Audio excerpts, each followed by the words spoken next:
はい、どうもした金子でございます。ということで、今日なんですけども、ものすごく気分がいい。ついにこの食材が手に入ったなと。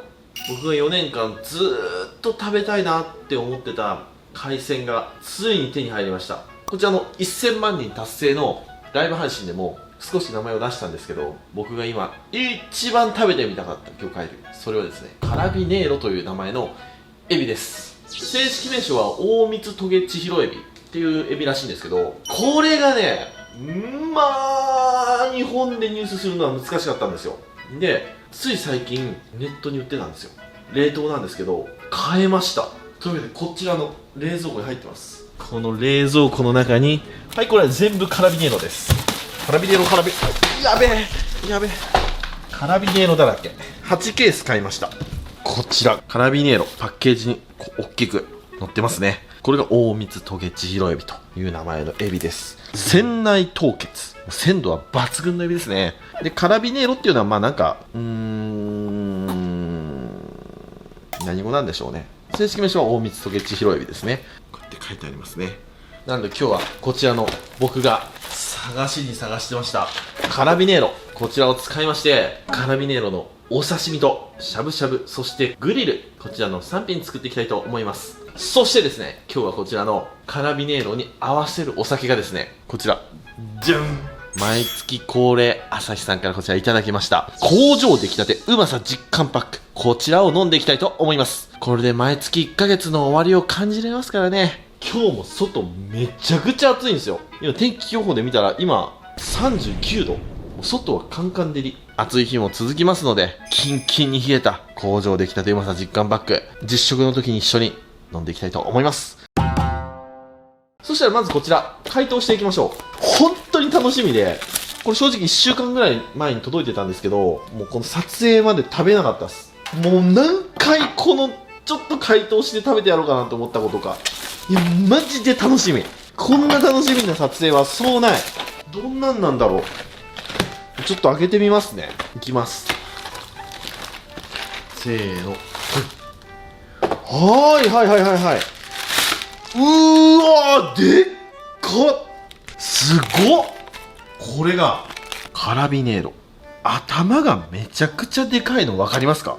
銅に比べて。ちなみにこれ超特大サイズを買いました。4匹で6800円ぐらいしました。送料合わせたら7000円以上ですね。すごい高級なエビです。1匹2000円近いエビです。で、このエビはですね、いろんな名前があります。大蜜トゲチヒロエビって言ったりだとか、カラビネーロはスペイン語なのかな、スペインではカラビネーロって言ったりだとか、ヨーロッパの方だとジャイアントスカーレットシュリンプと言ったりだとか、とにかく世界各地で愛されている高級エビでございます。別名赤い悪魔とも呼ばれているエビらしいですね。でカラビネーロはスペインで水揚げされる有名な大型のエビです。生きた状態だと鮮やかな深紅色をしているため、赤い悪魔とも呼ばれて、ヨーロッパではロブスターと並ぶ高級食材として取引されています。一般的にはジャイアントスカーレットシュリンプと呼ばれ、中国ではベニアクマエビと呼ばれて富裕層にとても認知されているエビなんですって。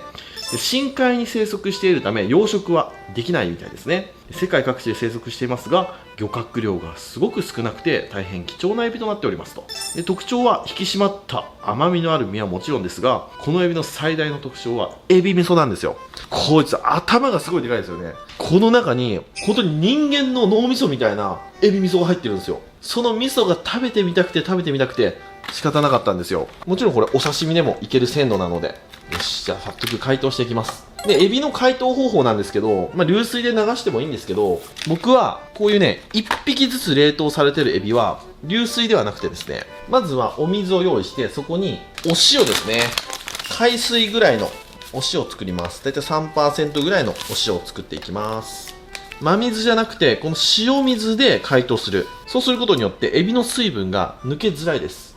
はい、こうやって入れていきます。お、すっげえ赤い。これ何これ、こんな真っ赤なエビいるんだ。赤いっていうかほんと紅色って感じですね。うわ美しいな。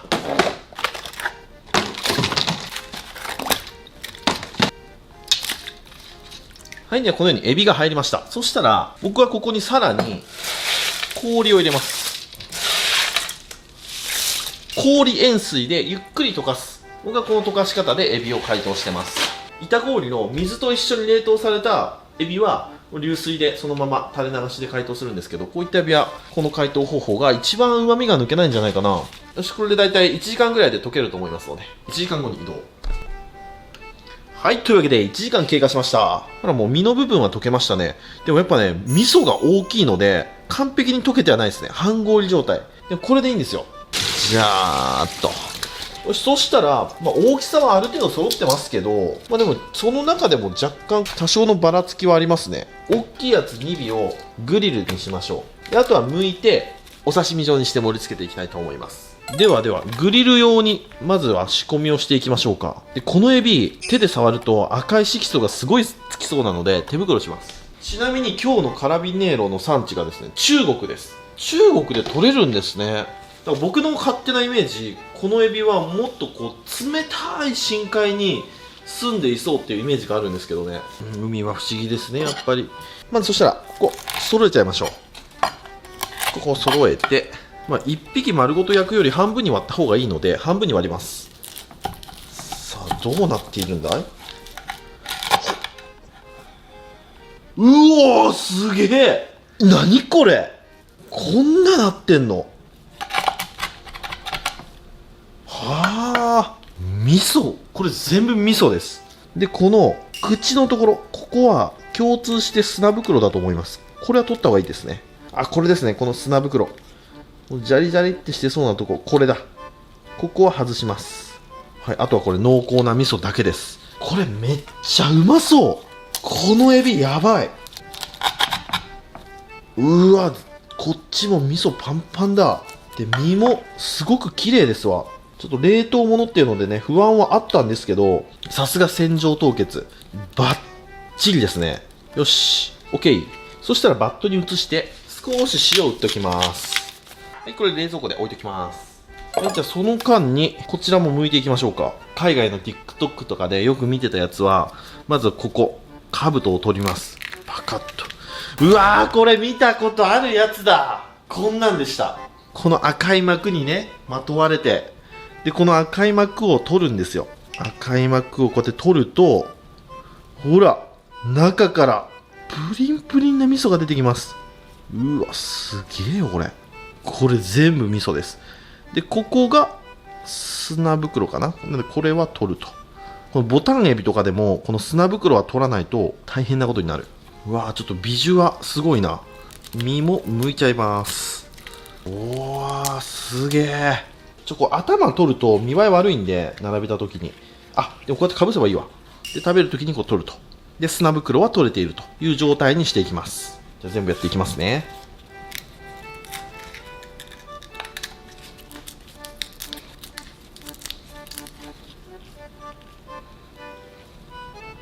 なんかでもこれはベージュっぽい色合いですね、この味噌は。ほらさっきのやつと比べるとこっちは赤っぽい。あ、でも赤の下にあるのか。いや、ないな。味噌の色が違いますね。面白いエビだな。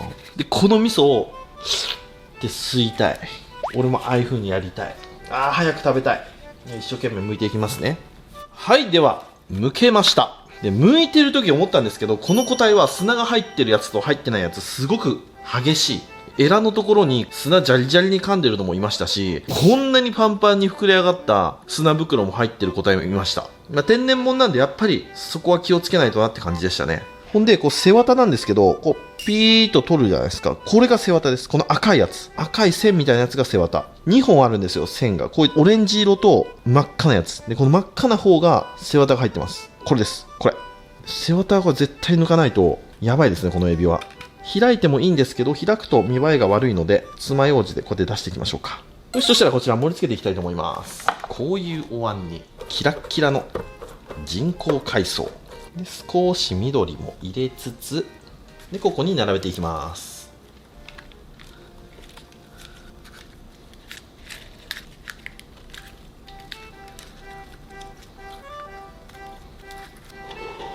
で空いたところに海藻を置いて、レモンも添えて、大葉、わさび。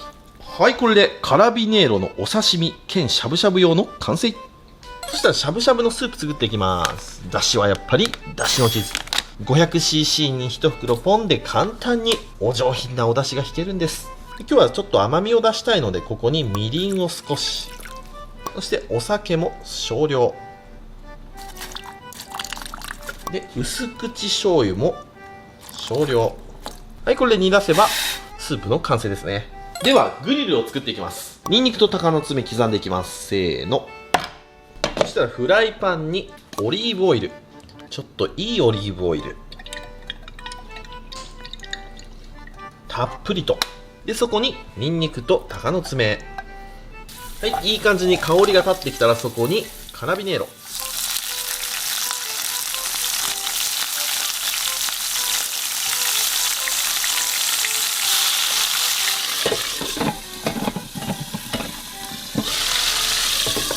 いい匂い、すごい香る。で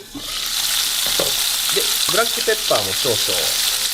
シンプルにこうやってグリルで食べるのがおすすめって書いてあったんで。ますと、でもこれひっくり返すと味噌が垂れてしまいそうだな。いやダメだ、味噌が垂れちゃう。このまま焼いていきますね。エビの水分だけだとちょっと味噌まで火が入るか不安なので、少しだけ白ワインを落とします。これで火を通していきます。はい、そしたら火が通りました。うまそう。そしたらこちらを盛り付けていく。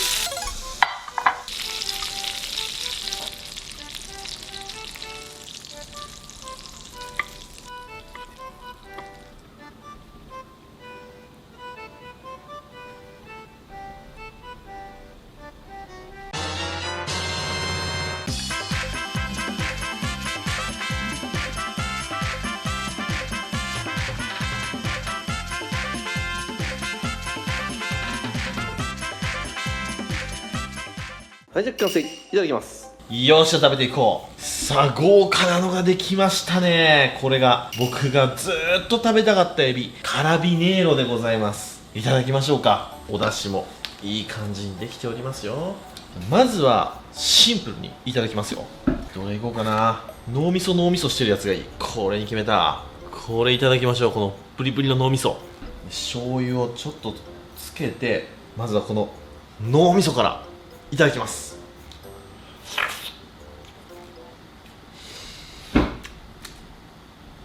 うーわ、衝撃ですね。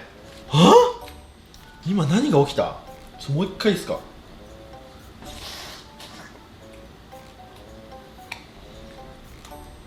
まっ、味濃っ。これね、エビアレルギーの人とかが食べたら致死量ですね、一発で。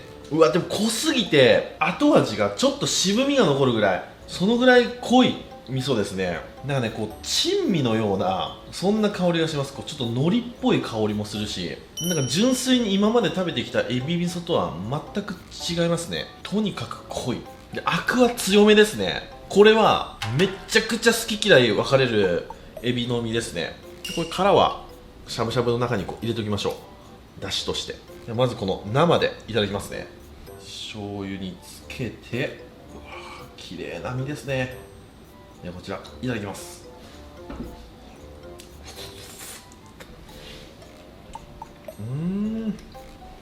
身もうまいですね。身はですね、アルゼンチン赤エビに非常に近いです。でもね、この味噌の味からしたら胴体は意外と普通なんかいって思うぐらい、そのぐらい普通の味ですね。うまっ。これ味噌がとんでもないわ。ちょっともう一回だけこの味噌いっていいですか。これですよ、このプリップリのこの味噌。これ赤い膜の下にこのオレンジの卵みたいなのがあって、その下に脳みそみたいな味噌があるって感じですね。3層構造になってます。ちょっとレモンを絞っていただきましょう。レモンで結構塩味はありますんで、塩とレモン合うと思います。じゃあこちらいただきます。レモンダメ、生臭さは軽減されるんですけど合わん。このままがいっちゃうまいかもしれん。醤油も何もつけずにそのままいただく、それが最高かも。でちょっとしゃぶしゃぶしますね。しゃぶしゃぶと表面だけ軽く火を通す感じですね。こう火が入るとこうパッツンパッツンになりますね。はち切れんばかりに丸まってきました。このぐらいでいきましょうか。ネギポン酢につけていただきます。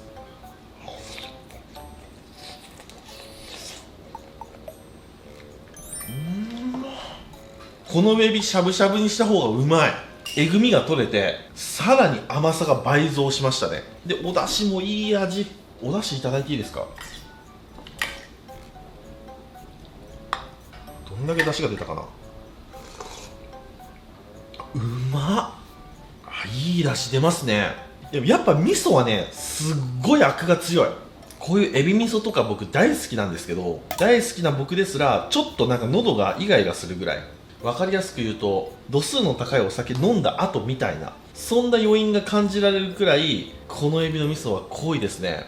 生で食べるとすっごいうまいですけどね。ネットには毛ガニのような濃厚な味噌が特徴ですって書いてあったんですけど、毛ガニとはもう全く違います。もうキングオブエビ味噌ですね。この伊勢エビとかロブスターとかそういうジャンルのエビ味噌じゃなくて、甘エビとかボタンエビとかそっちジャンルのエビ味噌の頂点です。甘エビとかボタンエビの頭までチュッチュチュッチュするのが好きだよって方、これ食べたらすっごい幸せになると思う。ただ少しやっぱアクがあるんで、それをどう捉えるかですね。これも個性だと思うんですけど、でもこれ生でフレッシュの状態で食べたらもっとまた違うと思うんですけどね。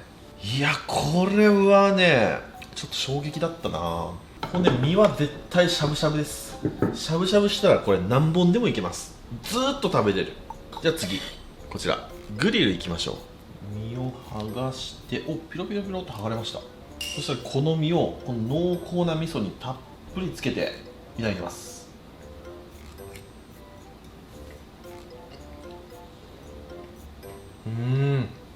あ、うまい。もっとクタクタになるかなと思ったんですけど、意外としっかりしてますね。これオリーブオイルとニンニクとよく合うわ。うまいエビだわ。これはね海外のエビです。こういう和テイストに仕上げても美味しいんですけど、火を通すんだったらイタリア料理とかスペイン料理、パエリアとかパスタとか、こういうグリルとかそういうちょっと濃いめのしっかりしための味付けの方がこのエビは合うな。僕的にはでもやっぱしゃぶしゃぶが一番好き。これめちゃめちゃうまい。半端じゃない。ちょっとしゃぶしゃぶさせてこのエビのアクを落とすと。野菜も合うだろうな。セリなんか入れてみたりしてね。でポン酢をかけていただきます。セリとの相性はいいと思うんですよね。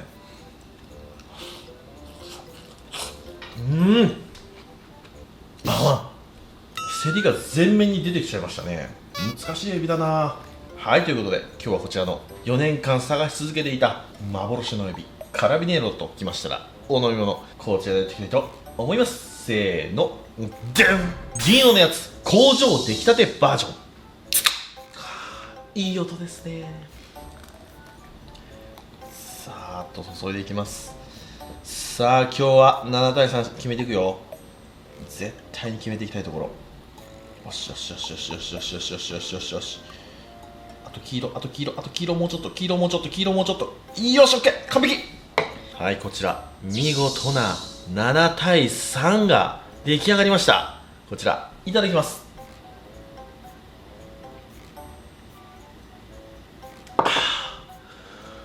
うめえ。飲んだ瞬間の飲み応え、瞬時に感じるキレの良さ、スーパードライでしか味わえない躍動感のあるうまさが銀色のやつ辛口ですね。月に一度の特別なスーパードライ、出来たてやっぱうまいですね。月末の金曜日はそれが味わえてとっても嬉しいです。これね毎回伝えてますけど、これ大事なことなんで何回も説明しますね。